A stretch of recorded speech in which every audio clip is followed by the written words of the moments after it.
chemin, même si tout devient froid. Oh, oh, oh, oh. La vie me parle en silence, mais mon cœur reste debout. Je marche avec espérance, même quand la nuit est floue. La vie me parle en silence,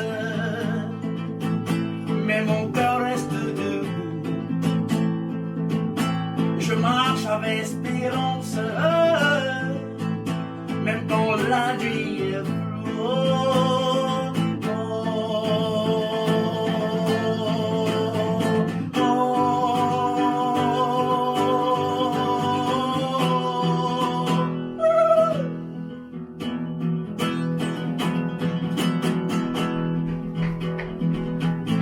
Au-delà de mes rêves. Bonjour à tous. Bonjour à toutes. Je cherche cette étoile,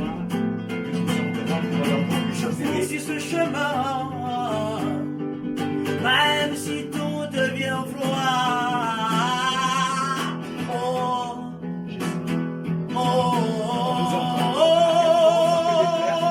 On va vexer d'être un comme ça.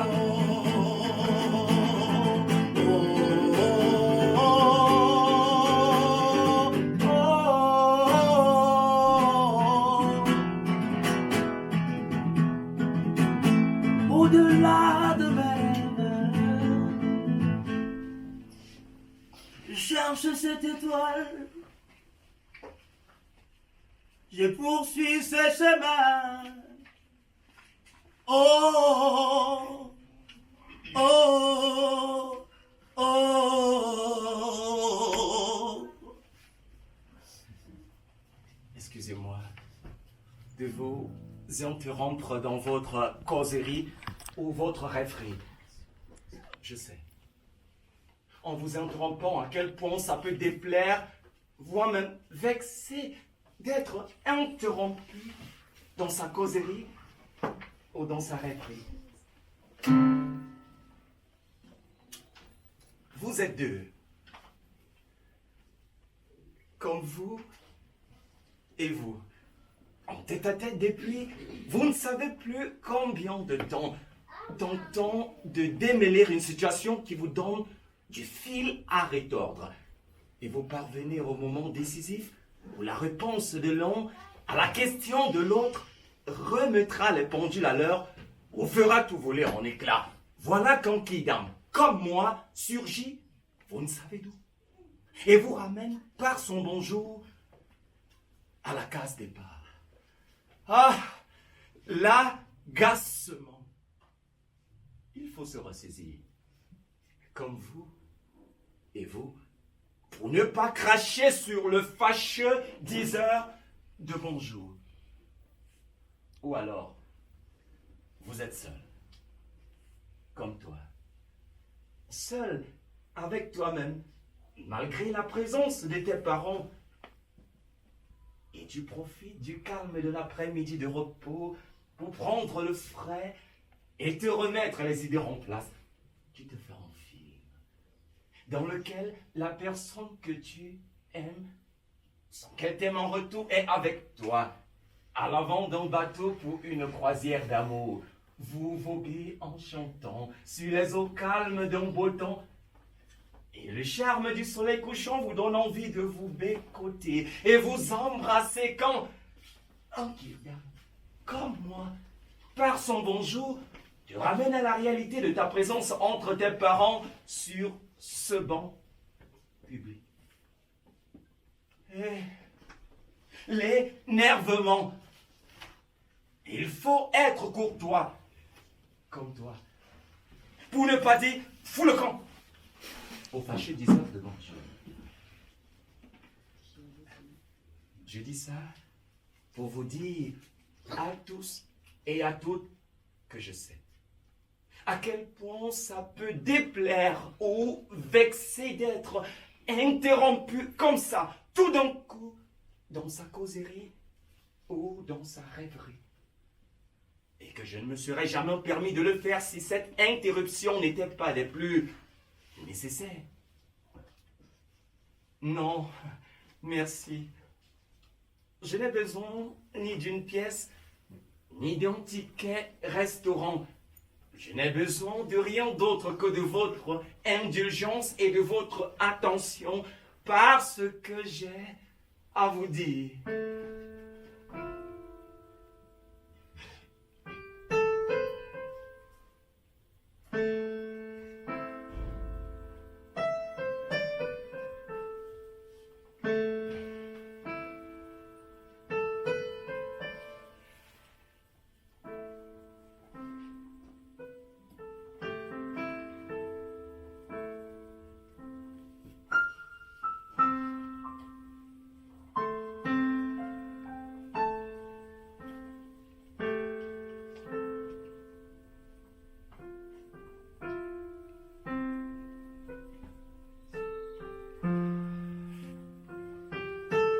Je passais mon chemin, comme passent celles et ceux qui vont et viennent ça et là dans le parc. Je passais mon chemin non pas en marchant doucement comme eux, qui marchent, on le voit bien, pour le simple plaisir de marcher un après-midi de week-end comme celui-ci. Je marchais, moi, pour traverser le parc, par le chemin qui le traverse de part en part, et qui a un raccourci du nord au sud du quartier. Je traversais le parc en marchant à grands pas, me rendre chez un ami du pays. Et je me disais, mais lui parlons, pourvu que tu sois là, René. Chez toi, René. Parce qu'en vain, je t'appelle, René. Depuis hier soir, René. Et je me demande, René, ce qui est arrivé à ton téléphone ou à toi-même, René. Je traversais le parc à grands pas, les yeux fixés sur mon chemin et je m'inquiétais du téléphone de l'ami sonnant en vain en me disant, pourvu vraiment que tu sois là, René, et qu'il ne te soit rien arrivé comme à ton téléphone, René. Se parler, René. Parce que les nouvelles qui me sont parvenues du pays ne sont pas du tout bonnes.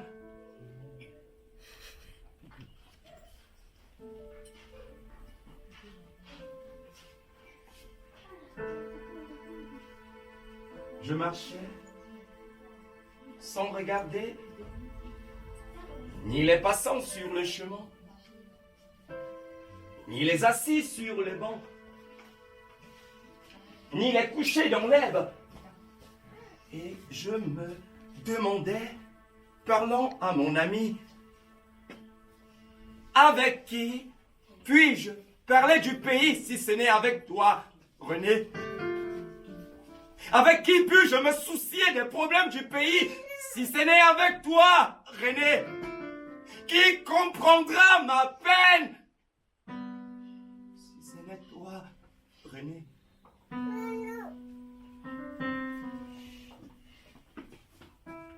Je me le demandais en pensant aux nouvelles pas du tout bonnes du pays et en traversant le parc où je l'ai mis quand on m'a dit de m'arrêter, de regarder à droite, de regarder à gauche et d'aller sur ma droite, droit sur ma droite, jusqu'à ces bancs publics. J'ai voulu résister. J'ai voulu résister parce que brûlant d'arriver chez l'ami pour prendre de ses nouvelles en les espérant bonnes et lui faire part des pas bonnes nouvelles qui me sont parvenues du pays pour qu'elles me pèsent moins et me tourmentent moins. J'ai voulu résister en faisant un pas de plus après le message vers le chemin que j'étais en train de suivre. Mais j'ai compris en sentant s'alourdir mon pas que cela ne servait à rien. Toutes les fois où on m'a communiqué un message à transmettre à quelqu'un et que j'ai tardé à le faire parce qu'occupé, Ce à quoi je m'occupais pour remettre la transmission du message à plus tard a foiré. Et tellement bien foiré que j'ai été, comme vous dites, complètement baba. Et les fois où je me suis gardé de transmettre un message, pour des raisons dépendant de ma propre volonté, j'ai reçu des paires de gifles ou des coups de fouet sans savoir de qui. Et j'ai parfois mis des jours, voire des semaines à m'en remettre. La dernière fois où cela m'est arrivé, c'était ici même, dans cette ville, il n'y a pas longtemps, contre toute attente. J'étais dans une rue pas très loin d'ici, parce que j'habite le nord de ce quartier, et je marchais vite comme tout à l'heure, vers le métro que je comptais prendre pour l'aéroport. Une connaissance voyageait pour le pays, et j'avais un paquet à lui remettre, pour la famille qui m'avait hébergé avant mon départ du pays. Cette connaissance m'avait dit, en acceptant de prendre mon paquet, que je fasse tout pour arriver à l'aéroport 3 heures avant l'heure du départ de l'avion, pour qu'elle ait le temps de mettre mon paquet dans l'un de ses bagages à mettre en soute. J'avais mon paquet en main et je marchais vers le métro en regrettant de n'avoir pas, comme la connaissance que j'allais voir, la possibilité de partir pour le pays. Et en m'imaginant quelle serait ma joie si j'étais à sa place. Je marchais en me pressant quand j'ai dépassé un jeune homme faisant comme moi de grands pas. À peine je l'avais dévancé, apercevais à 20 ou 30 pas devant moi la bouche du métro. Quand m'a dit « Arrête-toi, arrête-toi » et dire à ce jeune homme qu'il se risque en allant où il va. Me voilà qui m'arrête et attend le jeune homme. Le jeune homme me rattrape et je lui dis « Bonjour ». Il ne me répond pas, ne me regarde pas et poursuit son chemin. Cela ne m'étonne pas, vu le nombre de fois où dans ce pays et dans cette ville, j'ai dit bonjour ou bonsoir, juste pour dire bonjour ou bonsoir ou pour demander mon chemin sans qu'on me réponde. Et je me demande quoi faire et on me dit insiste, ton piège est tendu et attends le gibier. Me voici qui court après le jeune homme qui a dépassé la bouche du métro et lui redit le plus jovialement et le plus gentiment du monde « Bonjour ».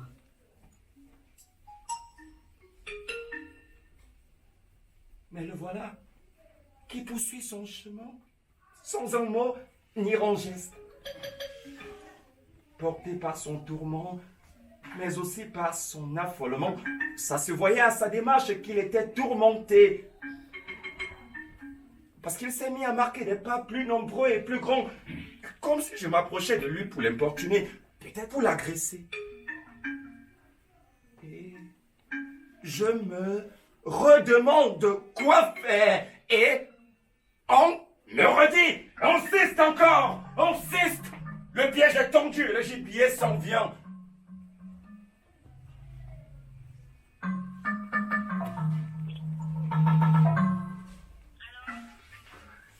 Comment transmettre un message à quelqu'un qui vous ignore royalement?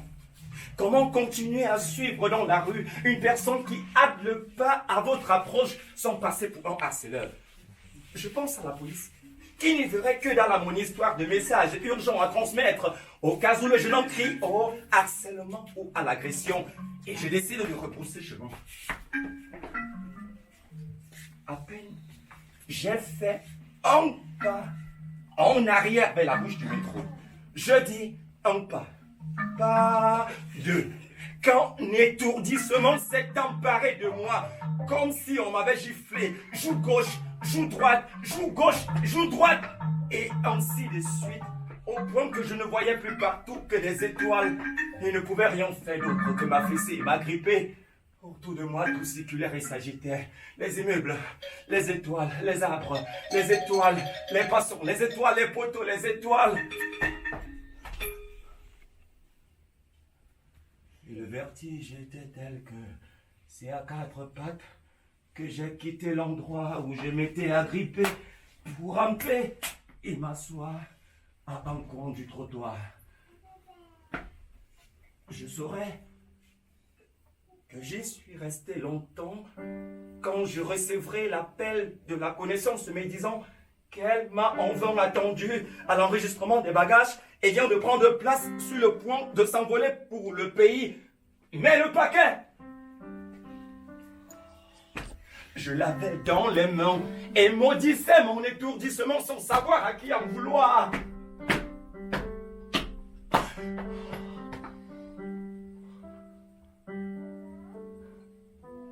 Je dis ça pour vous dire à tous et à toutes que si je ne m'étais pas arrêté quand on m'a dit de m'arrêter, il se serait passé quelque chose qui m'aurait à coup sûr empêché de poursuivre ma route.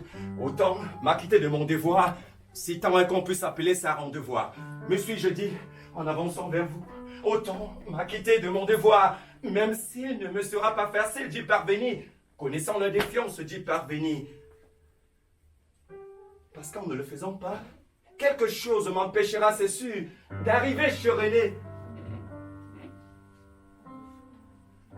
Je me le disais, en pensant à la fois où on m'avait fait part d'un message à transmettre sans tarder à une dame de petite taille qui d'un moment à l'autre allait passer tour de bleu vêtu, foulard, écharpe, corsage, pagne, chaussures, sacoche, portable et même montre par la place de Martyrs où je me trouvais à une trentaine de motos à minute.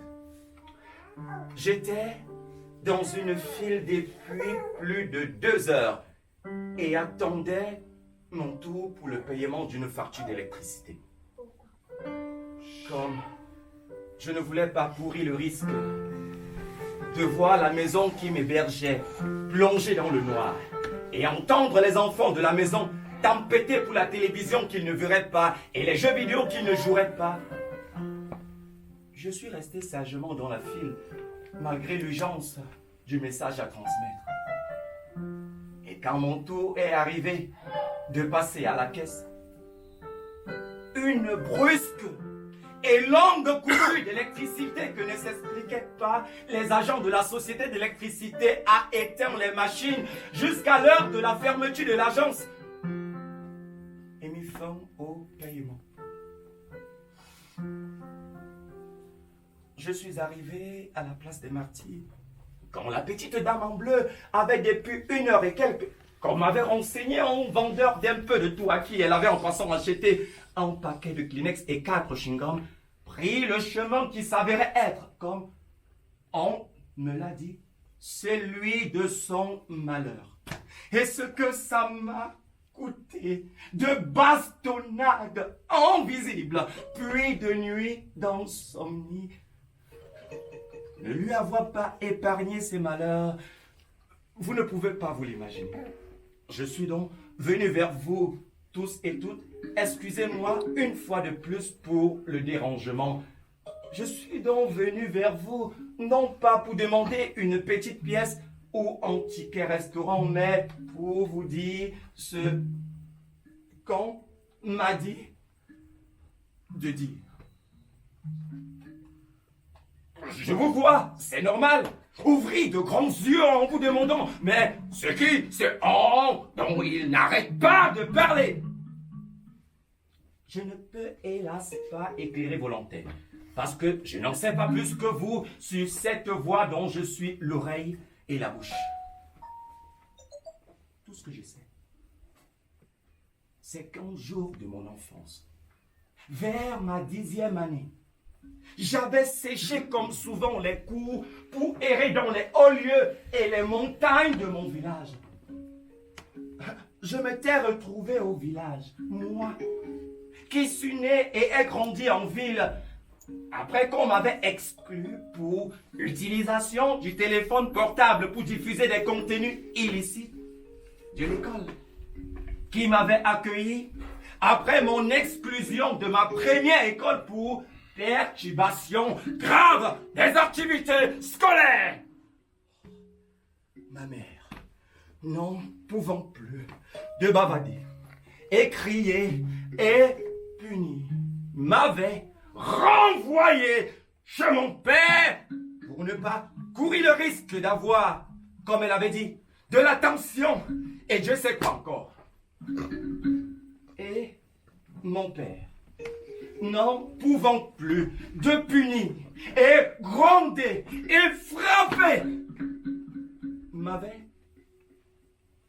envoyé au village chez sa mère pour ne pas courir le risque d'avoir, comme il avait dit, du sang, qui plus est le mien, sur les mains.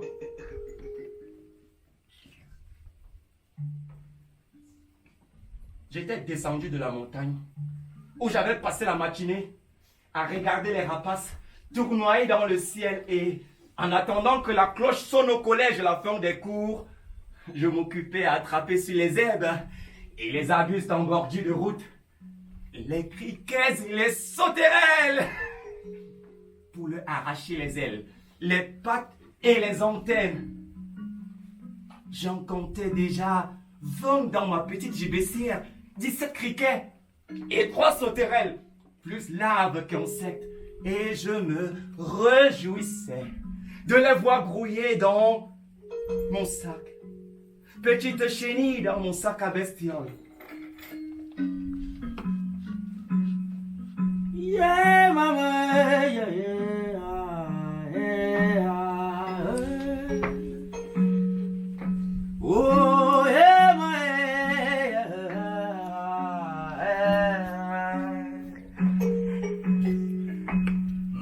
Oh,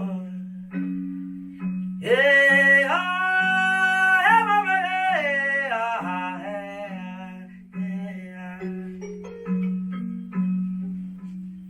Petite chenille dans mon sac à bestioles. Quand j'ai vu passer une vieille dame avec un sac de voyage sur la tête, ce qui chez elle avait attiré l'attention du garnement que j'étais et qui à cette époque prêtait très peu attention aux vieilles personnes, c'est qu'elle parlait en marchant toute seule. Comme parlait en marchant ma grand-mère, quand elle apprenait que j'avais fait une gaffe quelque part et s'en allait réparer le tort en se demandant ce qu'elle avait fait au bon Dieu pour avoir une telle calamité dans sa descendance. Je regardais la vieille dame parler pour soi-même en s'efforçant de marcher à pas rapide quand j'ai entendu une voix.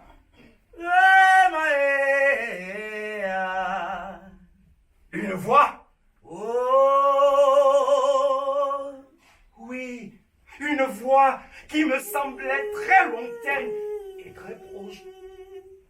Parce que je percevais distinctement lointaine par sa façon peu habituelle de parler et proche parce que je percevais distinctement chacun des mots qu'elle prononçait. Je regardais parler la vieille dame en parlant, en passant quand j'ai entendu une voix me dire « Il y a à dire à cette vieille dame, et c'est toi qui le diras. » Moi? Comment moi? Oui, toi, parce qu'il doit en être ainsi. J'avais dit moi. Comment moi? À voix très haute.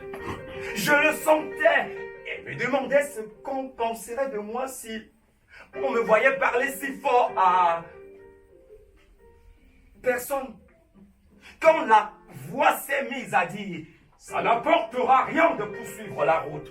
L'orage qui s'annonçait vient de s'abattre. Ça n'apportera rien de poursuivre la route. Et je me suis mis.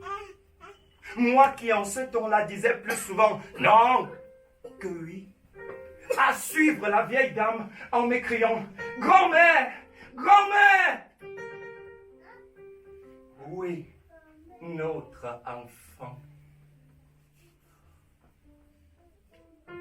Je l'avais appelée grand-mère pour avoir appris en arrivant au village que chaque enfant est l'enfant de tous les parents et doit appeler papa tout en de l'âge de son père, maman toute femme de l'âge de sa mère, de même pour le grand-père, de même pour la grand-mère. Et la vieille dame avait répondu « Oui, notre enfant ». Comme elle aura répondu à son petit enfant, et comme ma grand-mère me répondait quand je l'appelais. Mais je n'ai jamais su, à dire vrai, pourquoi ma grand-mère m'appelait notre enfant plutôt que mon enfant. J'avais donc dit « Grand-mère, grand-mère !» Et la vieille dame, qui s'efforçait d'aller vite malgré son rhumatisme, m'a répondu en s'arrêtant « Oui, notre enfant. Grand-mère, on me dit de vous dire que ça n'apportera rien de poursuivre la route, que l'orage qui s'annonçait vient de s'abattre. » Elle s'est approchée de moi, la vieille dame, m'a longuement regardé, la vieille dame, a poussé un soupir et m'a dit, la vieille dame, j'ai compris notre enfant. J'étais en train de me demander si cette grand-mère en qui tout respirait la sagesse allait prendre pour argent comptant des mots venus de nulle part et transmis par un élève puant la délinquance et l'école buissonnière quand je l'ai vue poser par terre le sac qu'elle avait sur la tête, pousser un cri de détresse, mettre les mains sur la tête et rebrousser chemin sans se soucier du sang. Oh, notre enfant. Oh, notre enfant.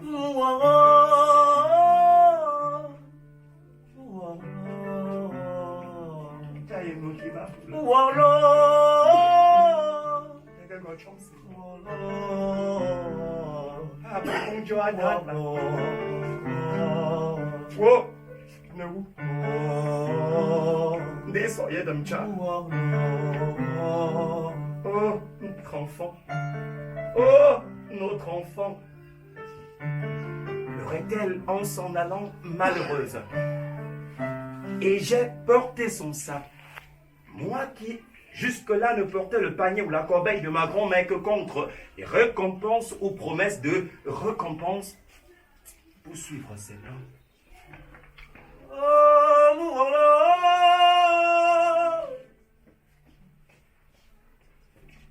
Devant, elle pleurait, la vieille dame. Derrière, je la suivais. Elle pleurait en maudissant le sort et en lui demandant s'il n'a pas pitié d'elle qui, depuis des lustres, enlève le noir d'un deuil pour porter le noir d'un autre deuil.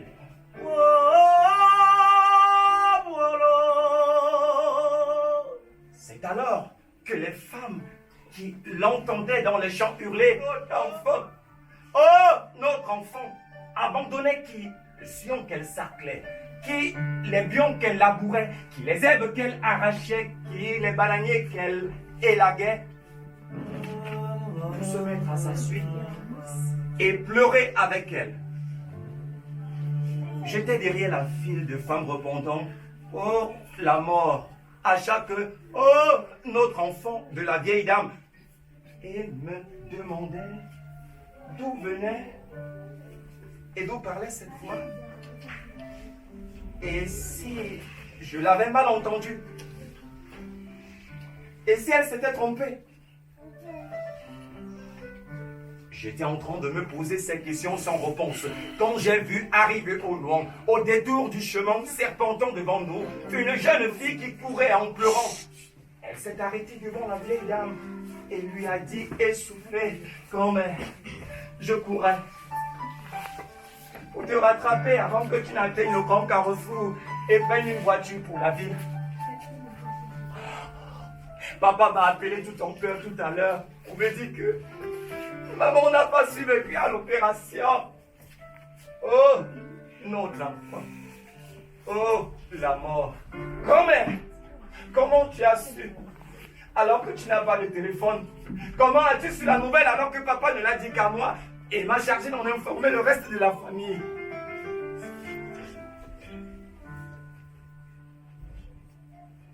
La vieille dame s'est tue, à soutenir avec 2 autres femmes la jeune fille qui venait de s'écrouler à ses pieds, s'est tournée vers moi et a dit: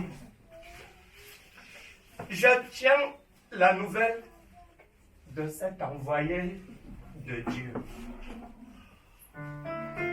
Avec respect, m'ont salué la jeune fille et les femmes, toutes les femmes, y compris celles de mon quartier, qui m'avaient forcément reconnu pour avoir un jour chassé de leur cour leur étal ou leur arbre fruitier la mauvaise graine du quartier.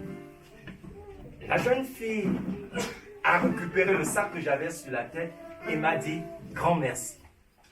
Je me suis rapproché de la vieille dame pour avoir été, comme j'avais dit mot pour mot, le messager d'une si mauvaise nouvelle. La vieille dame m'a regardé avec bienveillance et a répondu: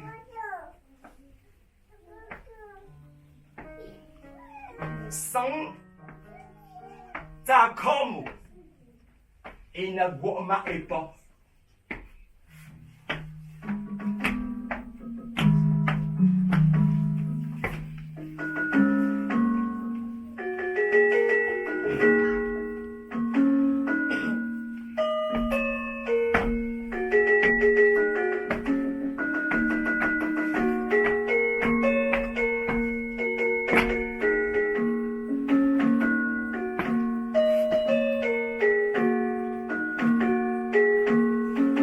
On ne lapide pas l'oiseau qui chante son malheur.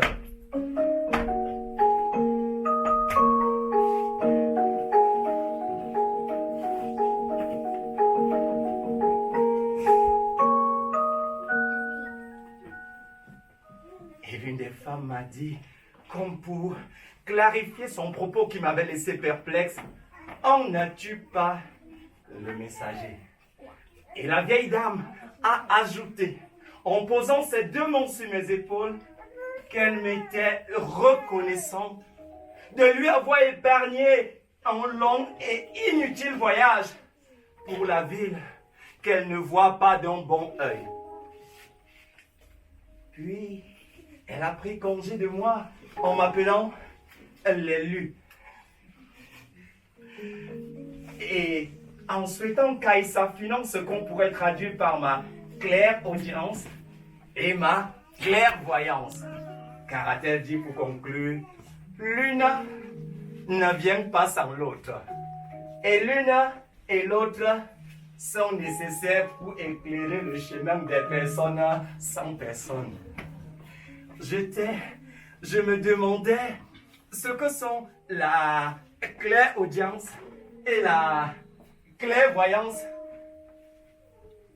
quand la vieille dame a repris la route, suivie par les femmes et par la jeune fille, pendant qu'elles s'en allèrent au sondaire. Oh, notre enfant, de la vieille dame, oh, la mort des autres femmes et des gémissements de la jeune fille, j'ai rebroussé chemin. Je marchais en me rappelant les réponses de la vieille dame à sa petite fille et me demandais comment je pouvais être un envoyé de Dieu, moi, qui était autant la terreur de mon collège que de mon quartier. Moi, que ma mère traitait de menteur. Mon père de voleur. Mes enseignants de tricheurs. Mes camarades de querelleurs. Et ma grand-mère, qui était la seule au monde à me supporter d'insupportable. Comment pouvais-je être un envoyé de Dieu? Moi qui ignorais tout de Dieu et n'acceptais jamais d'aller à l'église. Moi que le mari de ma mère appelait non sans raison le fils du diable. Et la femme de mon père, non sans raison, le diable en personne.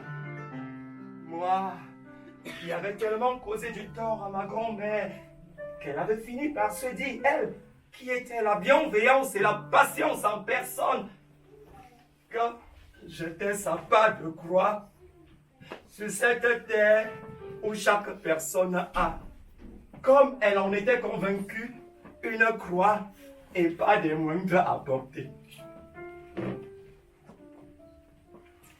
Je suis arrivé à la concession en même temps que les autres enfants de la concession et grand-mère.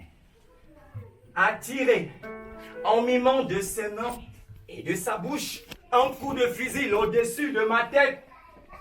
Tim! Pour me féliciter d'être rentré des classes à l'heure du retour des classes comme tout élève digne de ce nom. Et j'ai, au lieu de balancer comme d'habitude mon cartable à la véranda et me précipiter comme d'habitude à la cuisine pour voir comme d'habitude si la nourriture est à ma convenance, j'ai déposé mon cartable sur la table où j'étais censé apprendre chaque soir. J'ai changé de tenue et j'ai proposé à ma grand-mère de lui parler de ce qu'on nous a appris en classe tout au long de la journée. Oui, notre enfant. Je me suis inventé une leçon de mathématiques avec ce dont je me souvenais du théorème de Pythagore. Une leçon de géographie avec ce dont je me souvenais de nos fleuves et de leurs affluents. Une leçon de civisme avec le souvenir d'une émission de télé sur l'éducation à la citoyenneté. Et une leçon d'SVT avec le souvenir d'un documentaire animalier vu sur YouTube, du temps où j'avais mon téléphone. Et j'ai, pour rendre la chose crédible, dit, faut être honnête, grand-mère. Elle a tellement écarquillé ses yeux et sa bouche en m'entendant dire, faut être honnête, grand-mère. Moi qui jamais n'avouais mes fautes et qui jamais ne demandais pardon, qu'il a fallu que le coupable repenti à qui je jouais l'entende dire, oui, notre enfant, pour avoir le courage de poursuivre, pour être honnête, grand-mère. J'ai quand même été puni aujourd'hui, comme toutes les fois où je suis réellement allé à l'école. Mais une seule fois, cette fois-ci, grand-mère. Parce que je me suis permis de dire au professeur d'SVT, qui voulait poursuivre la phrase et qu'il dictait après la sonnerie de la fin des cours que l'heure, c'est l'heure. Elle s'est approchée de moi, ma grand-mère. Elle m'a regardé avec tendresse. Ma grand-mère. Elle a caressé ma caboche qui semblait plus que désolée. Puis elle m'a dit, ma grand-mère, qu'effectivement, j'ai eu tort de me comporter de la sorte.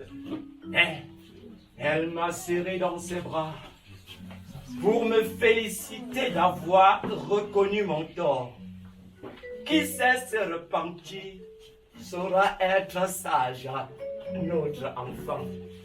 Je commence à comprendre, grand-mère. grand-mère m'a une fois de plus regardé. Moi qui avais horreur des conseils. Et elle a levé les bras vers le ciel en signe de prière. Alors qu'elle remerciait son bon Dieu de miséricorde d'avoir commencé à mettre son petit-fils sur le droit chemin, comme elle en suppliait. A-t-elle dit, chaque jour, dans chacune de ses prières, nous avons entendu une voix. Il y a quelqu'un?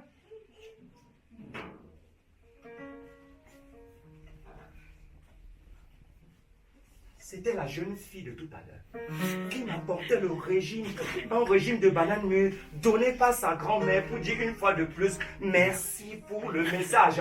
Quel message? A demandé surprise ma grand-mère.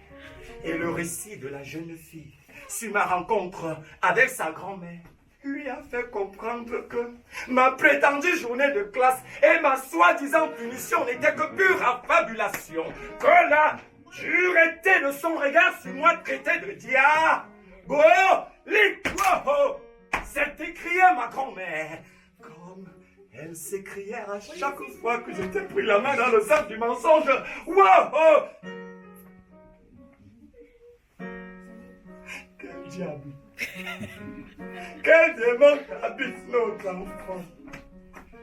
Quel Lucifer s'agit dans ton corps et détient ton esprit!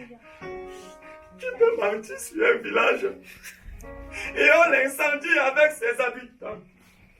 Ses chefferies et ses lieux sacrés sans avoir de remords. C'est vrai ça, grand-mère. Lui ai-je demandé en glissant dans ma bouche 3 des bananes mûres que je venais d'éplucher. J'ai toujours dit que cet enfant est de 2 pays.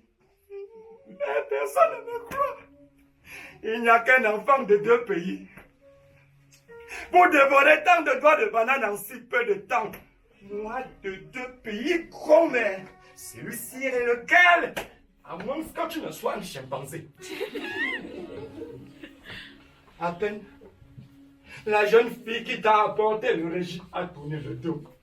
Que tu as englouti 3 par 3, 15 doigts de banane. Et quel doigt de banane? J'ai compté, bien compté.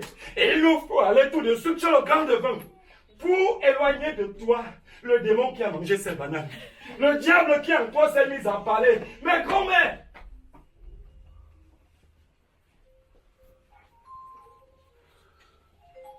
Elle avait son nez grave des jours de...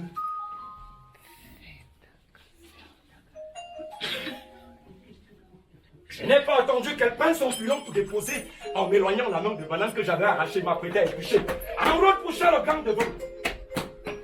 Et nous voici fermer la porte de la maison de grand-mère. Et voilà gardé la clé de la porte de la maison de grand-mère. Et nous voici en repoussant le gang devant. Elle derrière, moi devant.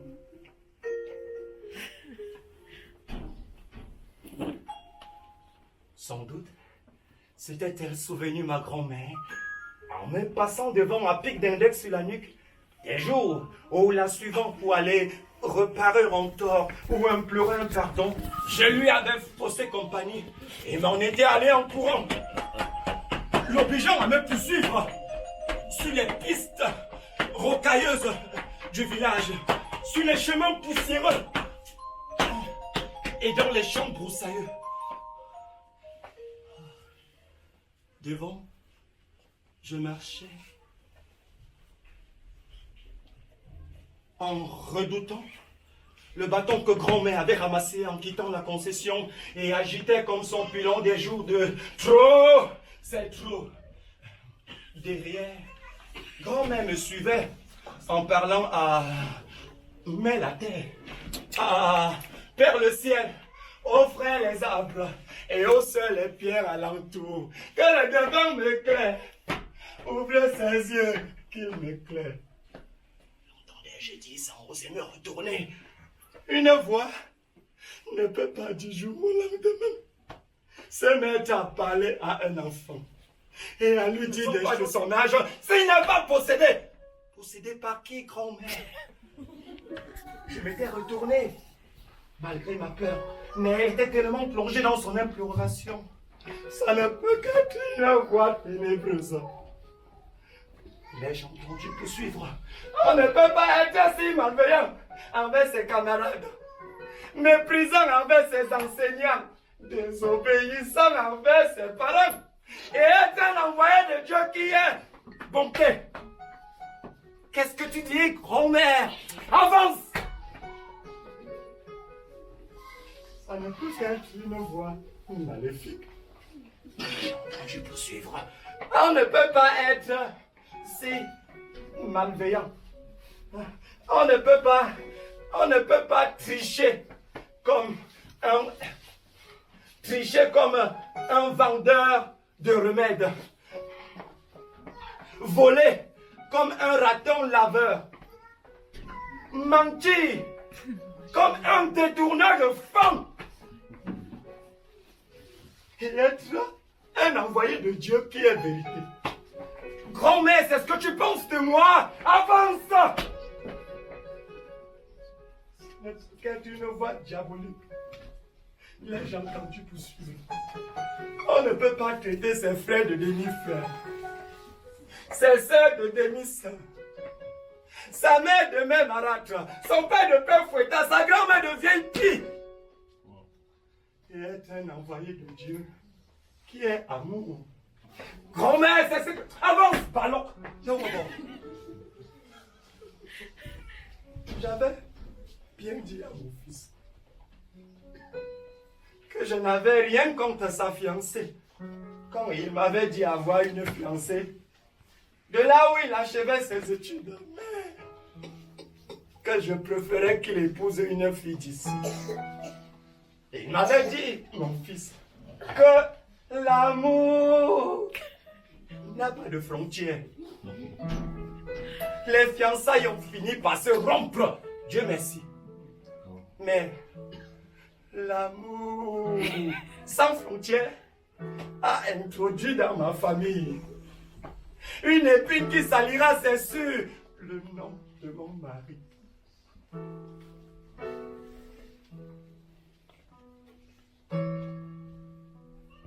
Nous venions d'arriver chez le devant que grand-mère disait grand. Et il y avait dans sa cour des dizaines de personnes attendant chacun son tour pour entrer dans la case de consultation et poser son problème. Grand-mère m'a placé, je dis placé, planté devant elle, à l'arrière de celles et ceux qui attendaient en connivence, en silence ou en souffrance avec les graves et les jours où j'avais séché l'école et qu'elle m'avait rattrapé errant dans un marché ou sur une place pour me ramener à l'école. Je te rappelle que je n'ai rien fait. C'est vrai, tu n'as rien fait. Mais peux-tu ne rien faire? Dieu seul sait à qui tu t'es attaqué cette fois-ci. Toi qui t'attaques à tout le monde. Ou à quoi tu as touché cette fois-ci? Toi qui touches à toutes choses pour que Satan fasse de toi son compère, son agent, son support et se mette à tes parler.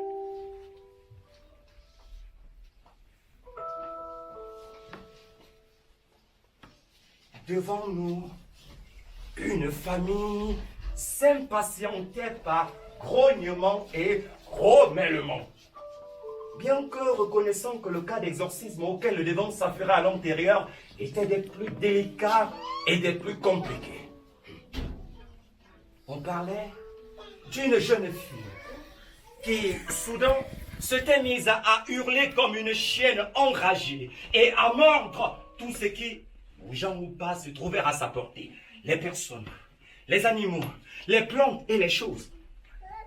Elle avait, par 3 fois, disait-on, depuis que le devant tentait de la déposséder de l'esprit canon pour les uns, le pain pour les autres qui la hantaient, griffé et mordu le devant en appelant Sahalehe chose. On ne peut plus attendre, avait dit l'un des membres de cette famille. Mais qu'est-ce qu'on peut faire? Avait demandé un autre.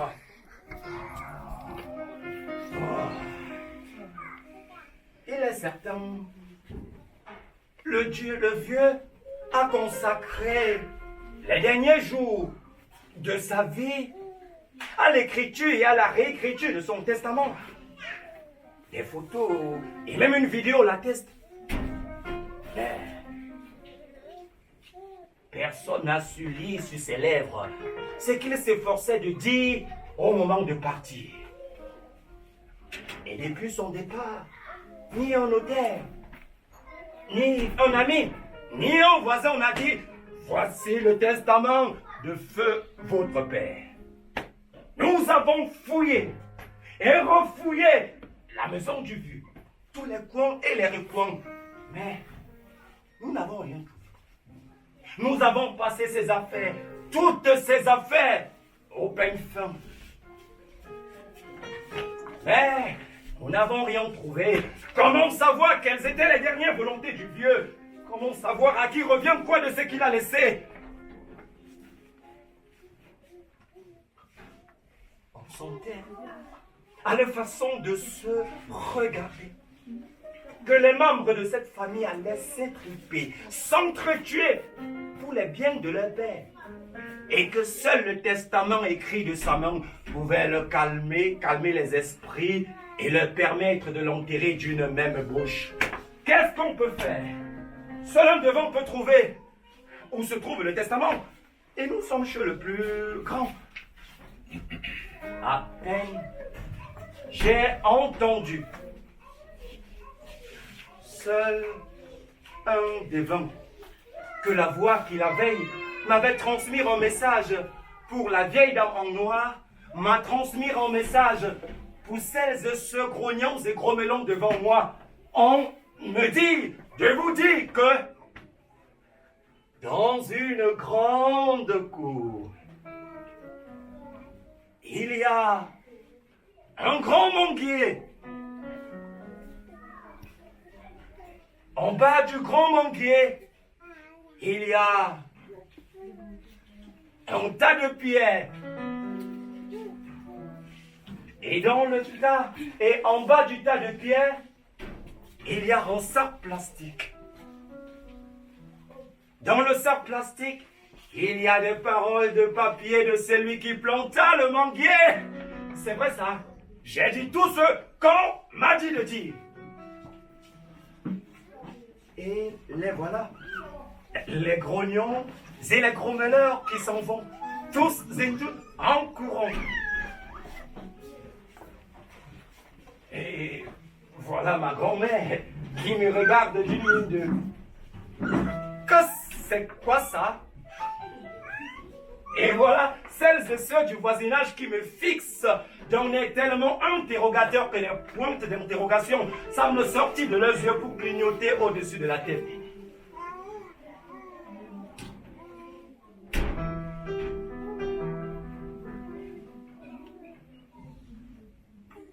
Nous, dans la cour, venait d'arriver une famille avec un jeune homme ligoté qui murmure celles et ceux du voisinage à commander une bague à l'étranger pour devenir riche. Mais faute d'avoir rempli l'une des conditions qui était de convaincre cette personne du même âge que lui de faire pareil que lui, la bague l'a rendu fou et le pousse à se dévêtir pour errer nu dans les rues du village. Nous n'avions pas fini de regarder la famille, tentant de maîtriser son jeune homme qui s'était défait de ses cordes et s'est déshabillé en criant « Des millions! Des millions! J'ai gagné des millions !» Quand ce grognant et grommelant revenait se prosterner devant moi comme on se prosterne, m'a-t-on dit, devant le grand devant. Nous avons trouvé le testament que nous cherchions en vain. Que le bon Dieu qui t'a guidé n'arrête jamais de te guider. Qu'il ouvre davantage tes yeux et davantage tes oreilles pour que tu sois toujours ouvert à sa parole. Ma grand-mère n'en revenait pas. Moi non plus. Et son regard sur moi se mit à s'attendrir. Ceux qui ne grognaient plus, ni ne grommelaient plus, avaient à peine quitté la cour qu'une vieille dame s'est levée en s'appuyant sur sa canne et a avancé très péniblement jusqu'à moi pour me demander « N'as-tu rien à me dire ?» Essuyeur de larmes.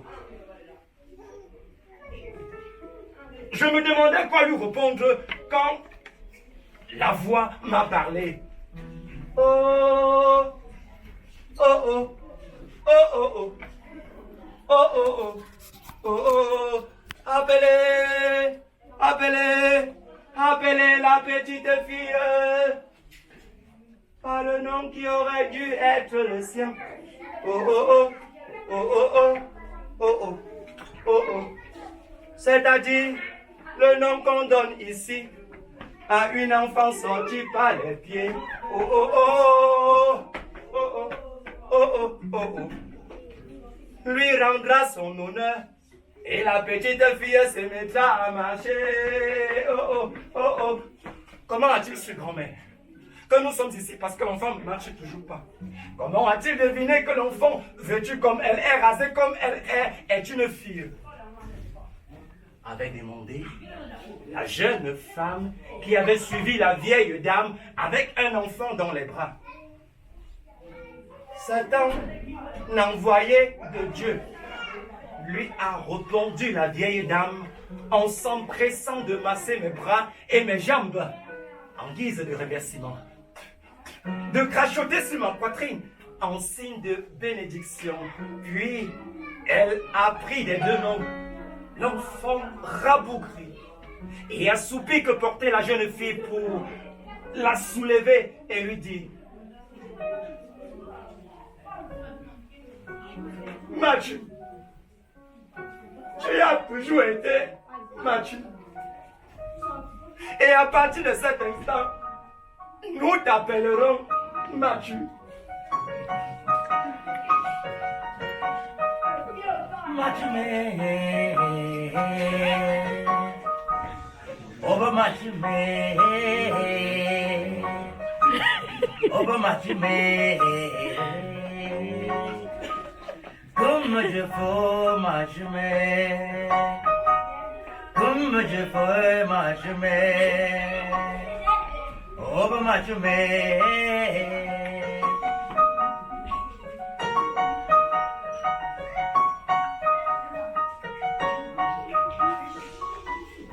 La jeune femme et la vieille dame à l'enfant s'apprêtèrent à partir quand ont afflué vers moi beaucoup de celles et ceux qui dans la cour attendaient que le devant sorte de sa case de soie avec la jeune fille qui à l'intérieur hurlait comme un chien à la lune en regardant le jeune homme à nouveau habillé et ligoté crier: « Des millions!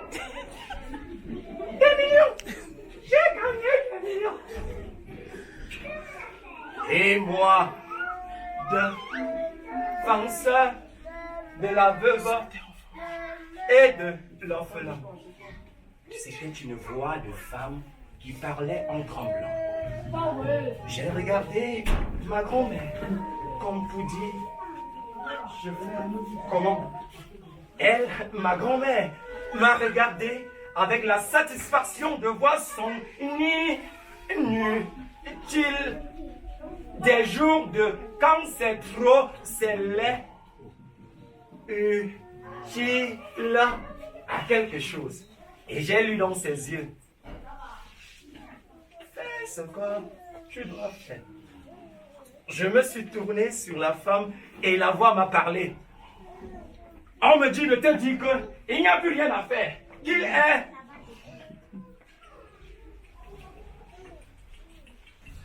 Je n'avais pas fini de transmettre le message que la femme a éclaté en sanglots et a entonné en s'enroulant par terre un chant de deuil. Ma sœur, pleurer en deuil avant qu'il ne survienne porte malheur, a dit en la relevant du sol et en le poussant en mur. Où est votre malade? Dans un hôpital de la capitale. Vivement son rétablissement. Son état de santé va malheureusement de mal en pis. Tellement de mal en pis que je venais voir le devin pour savoir s'il faut le soustraire de l'hôpital ou pour l'amener chez un guérisseur. Mais ce voyant vient de... Son téléphone a sonné. Elle a activé le haut-parleur après avoir décroché et nous avons entendu des pleurs et des gémissements. Oh, la mort. Oh, la mort. Oh, la vie ici, c'est même quoi? La femme a réentonné son chant de deuil de tout à l'heure et à la suite de ses pleurs, la foule a répondu cette fois-ci en chœur.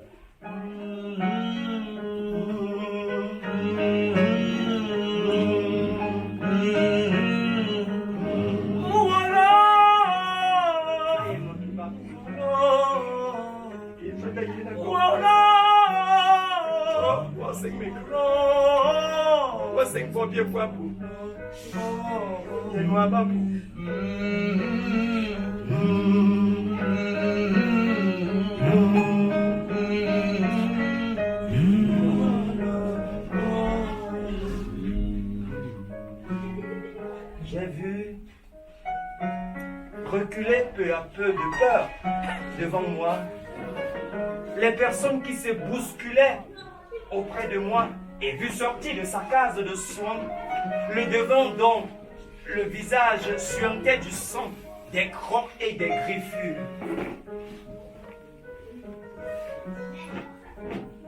Quand il m'a vu parmi celles et ceux qui l'attendaient, lui qui ne m'avait jamais vu et n'avait rien entendu de ce qui s'était passé dans la cour, et il m'a salué, non pas comme un vieil homme salue un garçon de l'âge de son arrière-petit-fils, mais comme on salue un confrère, et m'a dit « Merci frère pour le coup de main ». J'ai compris. En répondant « Il n'y a pas de quoi, grand-père », que ma grand-mère avait trouvé réponse aux questions qui nous avaient conduits chez lui et que nous ne tarderions pas à demander la route.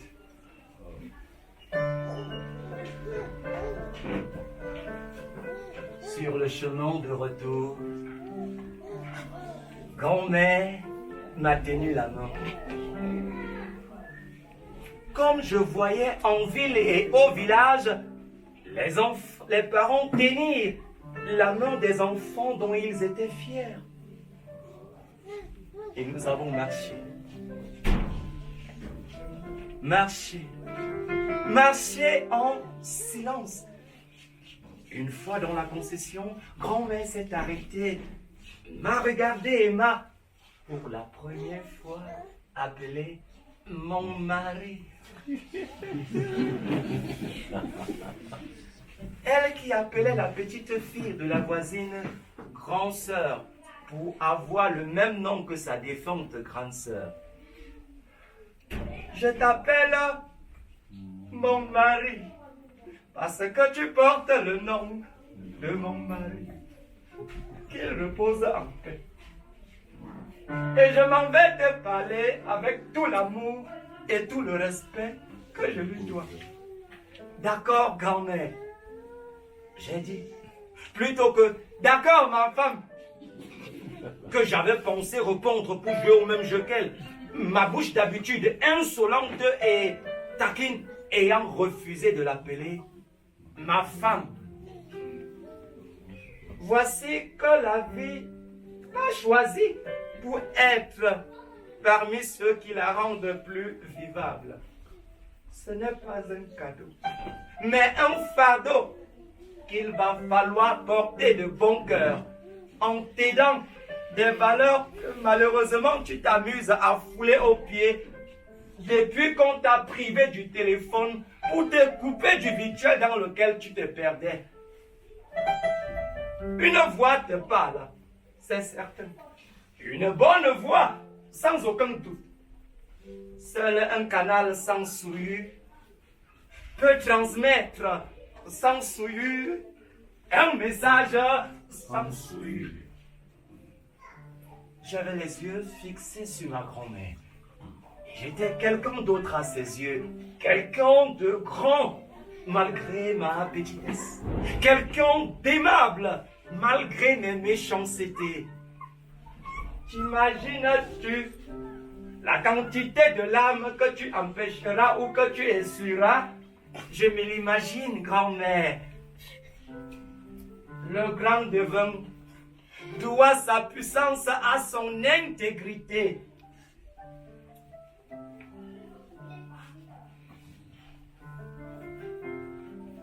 Je me voyais si grand et si aimable dans les yeux de ma grand-mère.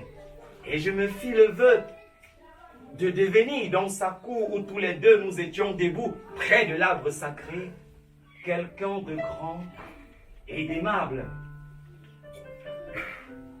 Quand un tsunami, je dis tsunami, faute d'avoir un mot plus étrange et plus fort, est venu tout foutre en l'air. Tout, absolument tout.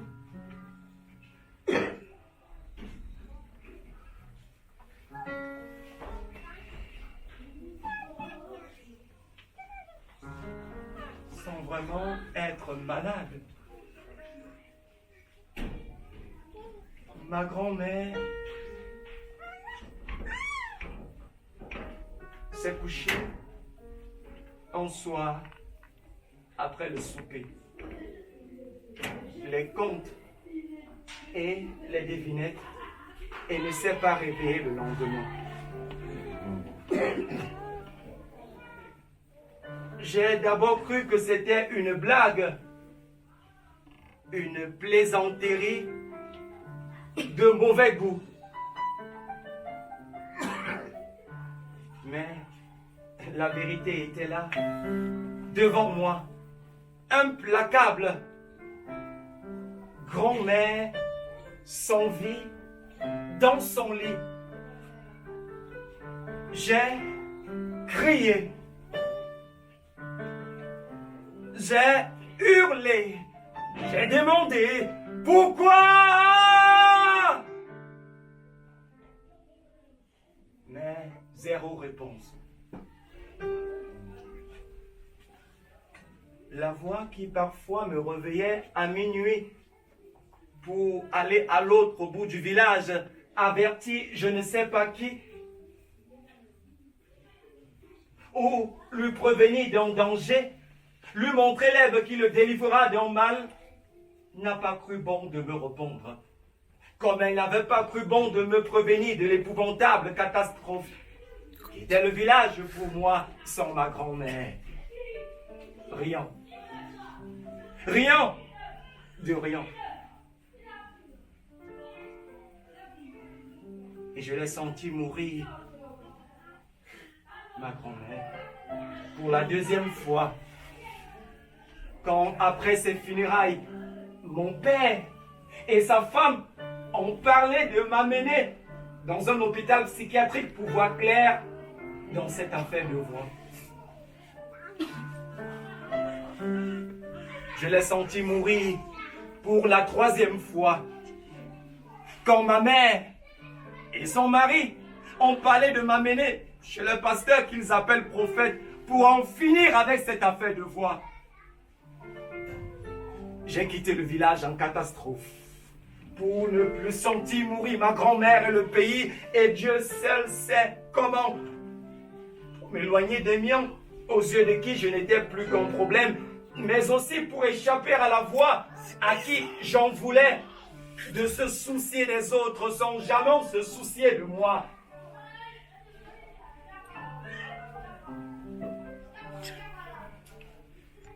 je me réjouissais d'une vie sans obligation, d'être sans cesse dans le bon, dans le beau, dans le vrai et dans le juste. Même si m'appelaient les pas bonnes nouvelles du pays et l'inquiétant silence de l'ami quand, traversant le parc, ou chez lui, la voix que je n'avais pas entendue pendant ma traversée du désert, la voix qui ne m'avait parlé qu'une seule fois depuis que je suis arrivé ici, s'est tout à coup réveillée pour me dire de venir jusqu'à vous sur ces bancs. Merci à tous et à toutes pour votre indulgence et votre attention. Merci d'avoir prêté l'oreille à ma petite parole qui, vous l'avez compris, est parole transmise.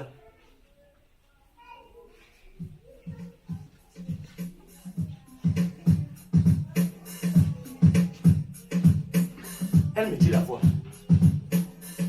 Elle me dit la voix. Elle me dit la voix de vous dire. Elle me dit la voix. Elle me dit la voix. Elle me dit la voix. Elle me dit la voix de vous dire. De vous dire. De vous dire. Elle me dit la voix. Elle me dit la voix. Elle me dit la voix. Elle me dit la voix. Elle me dit la voix de vous dire. De vous dire. De vous dire. À vous qui tout à l'heure vous demandiez à quoi bon faire un pas de plus sur le chemin que vous suivez, quand aucun des pas faits ne vous fait entrevoir où vous rêvez d'aller, que l'arrêt du pas sur le point d'être fait, sur le chemin à suivre, arrêtera la marche qui vous mène à coup sûr où vous rêvez d'aller. Elle me dit la voix. Elle me dit la voix, elle me dit la voix, elle me dit la voix, elle me dit la voix, elle me dit la voix de vous dire, de vous dire. Elle me dit la voix, elle me dit la voix, elle me dit la voix, elle me dit la voix, elle me dit la voix, elle me dit la voix de vous dire, de vous dire. À vous qui avez tourné une page, et n'arrêtez pas de vous demander si vous avez bien fait de la tourner. Que retourner cette page ne tournera pas la page de ce qui vous a fait tourner la page. Elle me dit la voix, elle me dit la voix, elle me dit la voix, elle me dit la voix, elle me dit la voix, elle me dit la voix de te dire, de te dire. À toi qui te demande pourquoi c'est à toi et pas à quelqu'un d'autre qu'est arrivé ce qui t'afflige, que ce qui t'est arrivé a affligé beaucoup d'autres avant toi et affligera beaucoup d'autres après toi. Il faut bien que les choses arrivent, en bien comme en mal, pour que la vie soit cette succession de jours et de nuits. Et elle rappelle la voix. Elle rappelle la voix. Qu'aucune nuit ne tombe sans faire le nid d'un nouveau jour. Qu'aucune nuit ne tombe sans faire le nid d'un nouveau jour. Elle me dit la voix. Elle me dit la voix. Elle me dit la voix. Elle me dit la voix. Elle me dit la voix de te dire, de te dire, de te dire, de te dire.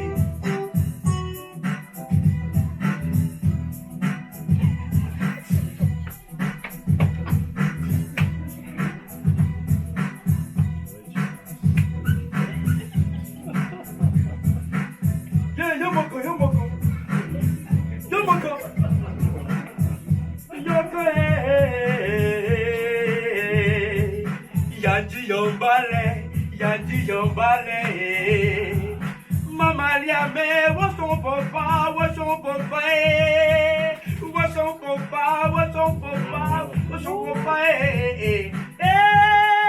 Gachina, Gachina, Gachina, Gachina.